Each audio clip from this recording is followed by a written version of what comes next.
A simple landscape, a surreal scene with 3 characters. Not sure what they're going to be yet, but time will tell. Wound up hating this face that I drew on this guy. Just a sad, lame-o face. Got rid of that, and then all of a sudden, happy! And that smile dictates his entire personality.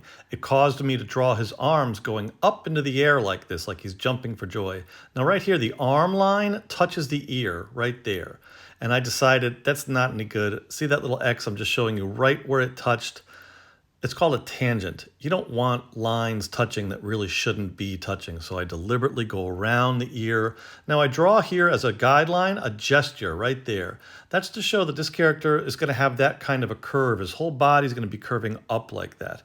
Now his legs, I've got a choice to put the leg cutting across this green grass or staying above it. But once again, I don't want to create a tangent where the line of the knee touches the edge of the grass. And to help sell the idea that he's really floating in the air or jumping, adding a shadow will help put him in the space and also let us know that he's really separated from the ground, but he's a part of this universe. He's a part of this landscape. Time to put some clothes on him, and he'll need a neck or a shirt area there. So I make this ugly. Looks like he's double chin guy. So no neck, no chin. Just go ahead and add the color and make him jolly and pink because he's hopping. Make him pink and happy.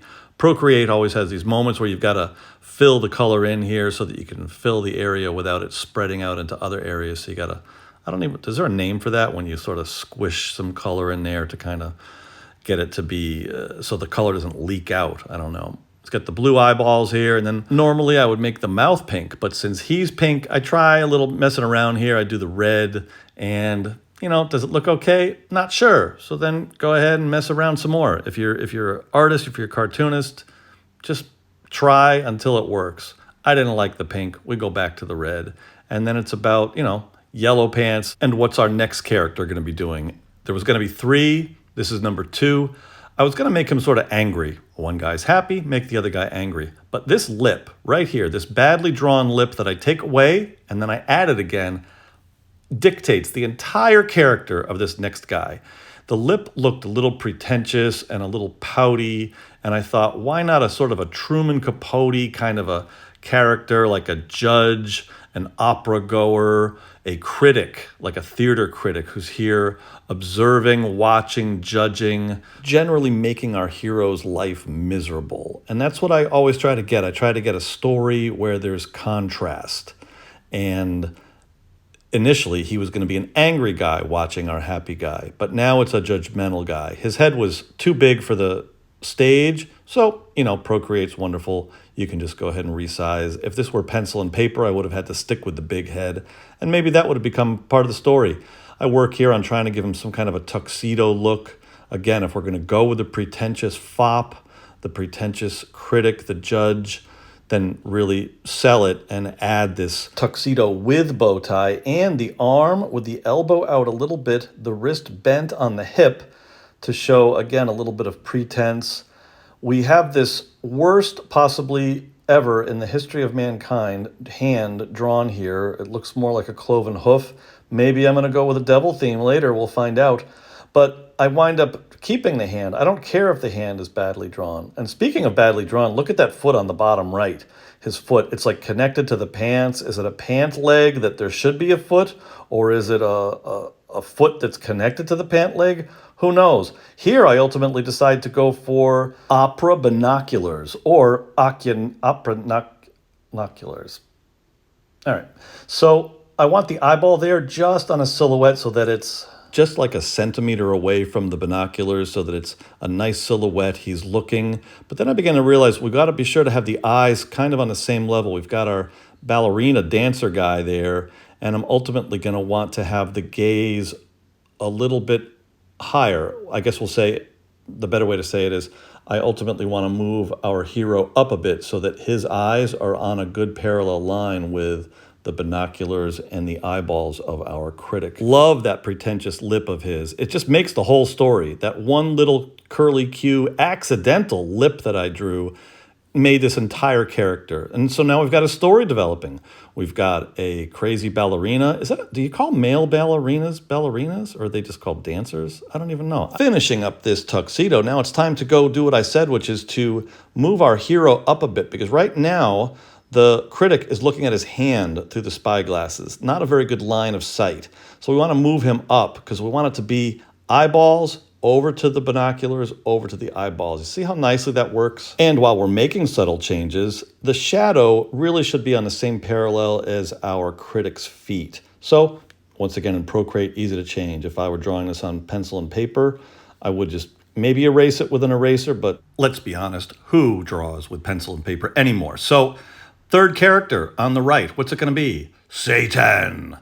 Maybe not, but definitely I wanted something violent because we've got our happy guy, then we've got our middle-of-the-road judgmental guy, and so I just start sketching it out. Let's see what it would look like if a baseball bat were being swung at Addison DeWitt here.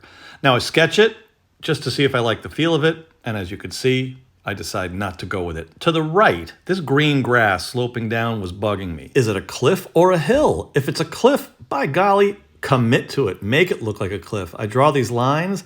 I begin to fall in love with it as a cliff. So rather than have it slope, have it be a real edge-of-the-world cliff. And then rather having a third guy standing on the edge of the cliff, I sketch in a guy hanging. Do I like it? I do. But then I'm not crazy about the fact that he's hanging off screen, that his body's going off screen. It might be more dramatic to draw him in silhouette so that you could see his feet and everything. So then I tried drawing him much smaller. Does it work?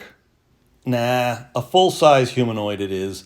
And I want to get that look of the little tiny fingers just barely hanging by fingernails. And I thought I would draw him with 2 arms, 2 hands hanging on the edge of the cliff. So this arm you see here would be his left arm closer to the camera.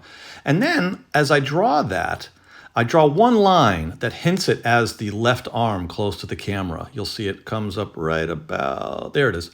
And then I go, wait a minute, take that away, then it becomes the right arm. And then I draw a left arm, hint of one, hanging down right there from the neck area. So now, more of a cliffhanger, he's using one arm to hang off the edge. These are the kinds of decisions I make quickly on the fly, constantly. I mean, I make probably 100 decisions just in this one drawing. And this is not going to be hanging in the Louvre. This is done exclusively for you, so you can watch the process on YouTube. Now here, I did decide to try to go with the red devil, not a blue devil.